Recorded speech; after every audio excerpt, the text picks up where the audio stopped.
មិនមែនខ្ញុំទើបអ្នកមិនដឹងថាកន្លងមកតើខ្ញុំឆ្លងកាត់អ្វីខ្លាំងរស់ដាក់ខ្លួនដូចស្មៅឆ្លងកាត់ទាំងការតស៊ូខ្លាំងណាស់ទុំរំដល់ពេលនេះ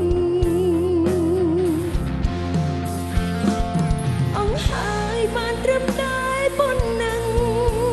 លទ្ធផលសូនឈឹងបានត្រឹមតែប៉ុណ្ណេះចង់រស់បែបសាមញ្ញមិនចង់ប្រកួតចេញឆ្ងាយពីបាក់ខ្លាំងម្លេះចង់តែរត់ឲ្យផុតផែនដីគ្មានអ្នកសួរនាំមានតែជន់បនថារស់ដល់ខ្លួនឯងចាប់ផ្ដើមឡើងសាជាថ្មីជីវិតមនុស្សឯកាប្រឹងរត់តាមក្តីស្រមៃសង្ឃឹមថាមានជោគជ័យនៅខាងខ្ញុំម្ដងជំរាបសួរអ្នកតាកែវចា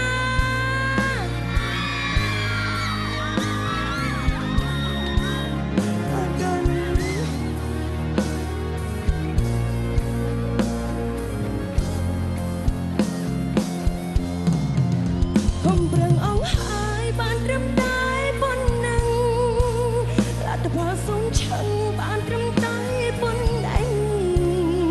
ចង់រស់បែបសាមញ្ញមិនចង់ប្រកួតចាញ់ឆ្ងាយពីបាក់ខ្លាំងម្លេះចង់តែរត់ឲ្យផុតផែនដីគ្មានអ្នកសួរនាំមានតែជន់មិនថាដួលក្រៅខ្លួនឯងចាប់ផ្ដើមឡើងសាជាថ្មីជីវិតមនុស្សឯកាប្រឹងរត់តាមក្តីស្រមៃសង្ឃឹមថាមានជោគជ័យនៅខាងខ្ញុំម្ដង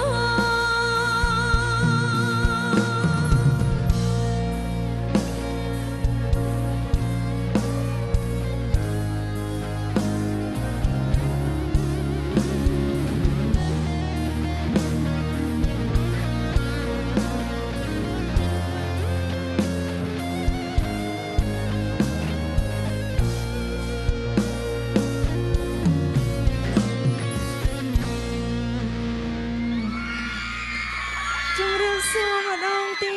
តអរគុណមីងបងប្អូនអ្នកខេត្តតាកែវដូចគ្នាចាអ្នកតាកែវខ្ជូតចឹងណង